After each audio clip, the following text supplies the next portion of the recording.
اچھا بھائی یاد رکھنا اس بات کو، تاریخ انسانیت کا کوئی دور ایسا نہیں گزرا جب نماز انسانوں پہ واجب نہ ہو۔ آدم کے عہد میں نماز تھی، نوح کے عہد میں نماز تھی، ان کے بعد جو انبیاء مرسلین آئے نماز تھی۔ پھر پروردگار نے عجیب انداز سے حضرت ابراہیم کی دعا نقل فرمائی، واضح تصور ابراہیم کے ایسے آتا ہے، ربنا انی اسکنت من ذریتی بواد غیر ذی زرع عند بیتک المکرم، پروردگار میں اپنی باد ذریت کو تیرے مکرم گھر کے پڑوس میں آباد کر کے جا رہا ہوں۔ کیوں؟ ربنا لیقیموا الصلاۃ، اس لیے کہ وہ نماز قائم کریں۔ یہ تو ابراہیم کا عہد تھا۔ اسماعیل کان یامر اہلہ بالصلاۃ والزکوٰۃ، اسماعیل ہمیشہ اپنی اولاد کو، اپنے اہل و عیال کو تاکید کرتے تھے کہ نماز قائم رکھو۔ اب یہاں تک آ گئے ہم، ابراہیم و اسماعیل یہ ہو گئے نا۔ اس کے بعد یا مریم اقنتی لربک واسجدی وارکعی مع الراکعین، مریم قنوت پڑھو، نماز پڑھو، رکوع کرو، سجدہ کرو۔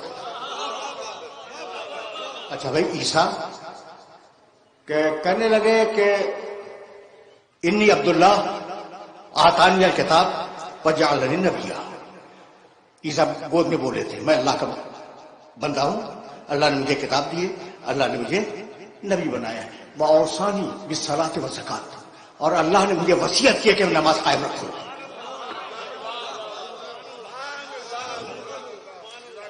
میں نے آدم علیہ السلام سے لے کر عیسیٰ علیہ السلام تک آپ کے سامنے مختصر سی تاریخ نماز کی بیان کر دی، ٹھیک ہے نا؟ تو اب وہ ان کے ارکان کیا تھے، ان کے شرائط کیا تھے، مجھے نہیں معلوم، اور اگر کچھ توریت و انجیل میں مل جائے تو اسے بیان کرنے کا محل نہیں ہے، یہ میرا موضوع نہیں ہے کہ ان کی نمازوں کے ارکان کیا تھے، ان کے شرائط کیا تھے، ان کے لوازم کیا تھے، یہ میرا موضوع نہیں ہے۔ مسئلہ تو یہ ہے کہ اقیم الصلاۃ لدلوک الشمس، تم نماز قائم کرو، اے مسلمانوں تم نماز قائم کرو، یہی ہے نا مسئلہ۔ تو اب ہم کیسے پڑھیں بھائی، ہم نماز کیسے پڑھیں بھائی؟ ہم سنت عیسیٰ پہ نہیں ہے، سنت موسیٰ پہ نہیں، ہم نماز کیسے پڑھیں؟ اچھا بھائی سوال ہے نا، تو اچھا بھائی میں نے قرآن اٹھا لیا، اور قرآن اٹھانے کے بعد دیکھا قم اللیل الا قلیلا، قم قیام کرو، ایک آئٹم مل گیا مجھے، ٹھیک۔ پھر دوسرا آئٹم ملا ربک فکبر، تکبیرۃ الاحرام کو، یہ بھی مل گیا۔ ارکعوا واسجدوا، رکوع کرو سجدہ کرو، یہ بھی مل گیا۔ قیام بھی ملا، تکبیرۃ الاحرام بھی ملا، رکوع بھی ملا، سجدہ بھی ملا۔ بھائی مل گیا نہیں؟ میں اب کیا کروں گا؟ پہلے سجدہ کروں گا، اس کے بعد رکوع کروں گا، اس کے بعد قیام کروں گا، اس پر کہوں گا اللہ اکبر۔ یہ نماز منہ پہ مار دی جائے گی، بس ٹھیک ہے یا نہیں؟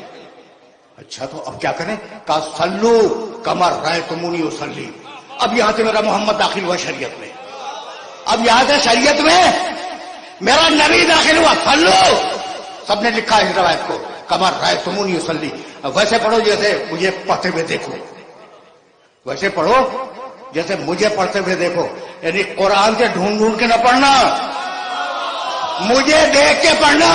جو کتاب زمانے محمد میں کافی نہ ہو وہ آپ کو بعد میں کیسے کافی ہو گئی؟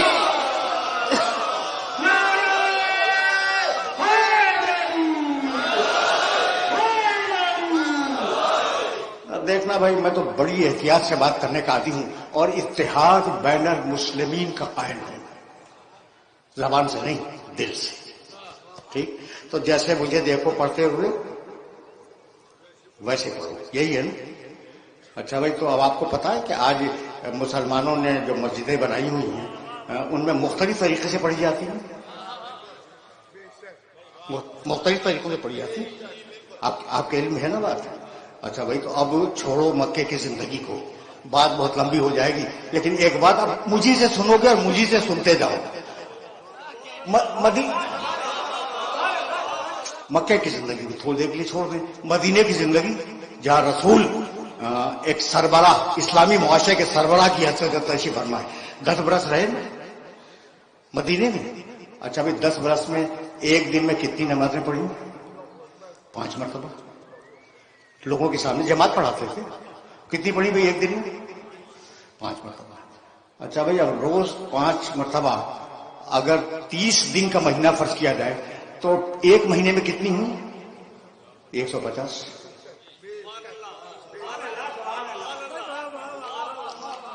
کتنی بھائی؟ 150. ایک مہینے میں 150. اچھا بھائی اب 150 کو 12 مہینوں سے ضرب دے دو، کتنی ہوئی؟ 1800. 1800 نمازیں ہو گئی. یعنی ایک سال میں 1800 نمازیں ہوئی. اور رسول نے 10 سال گزارے ہیں مدینے میں، تو اب 10 کو ضرب دے دو تو 18,000 نمازیں. مسلمانوں نے 18,000 مرتبہ رسول کو نمازیں پڑھتے ہوئے دیکھا،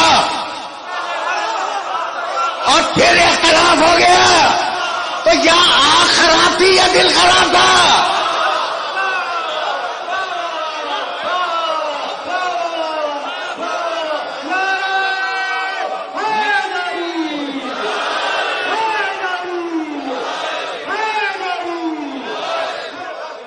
یہ تو حد ہو گئی نا کہ 18,000 مرتبہ دیکھا اور پھر نماز مرتب نہ کر سکے.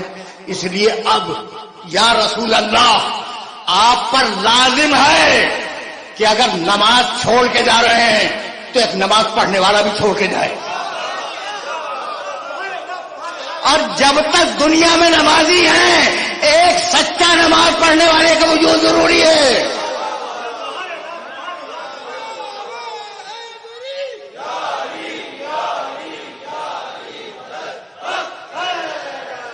بھائی یہی سبب ہے.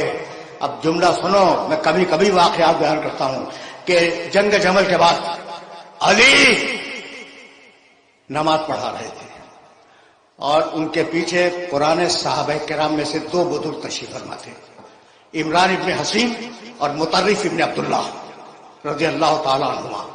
یہ دونوں بزرگ تشریف فرما تھے اور علی ان کو نماز پڑھا رہے. پوری جماعت پڑھ رہی ہے نماز، وہ بھی علی کے پیچھے پڑھ رہے ہیں.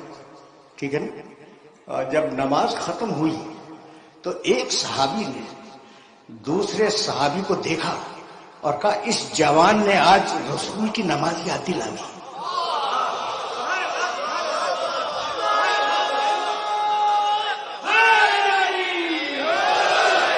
اس جوان نے آج رسول کی نماز یاد دلا دی. یعنی یہ جوان فقط ممبر کا وارث نہیں ہے، مصلی کا بھی وارث ہے.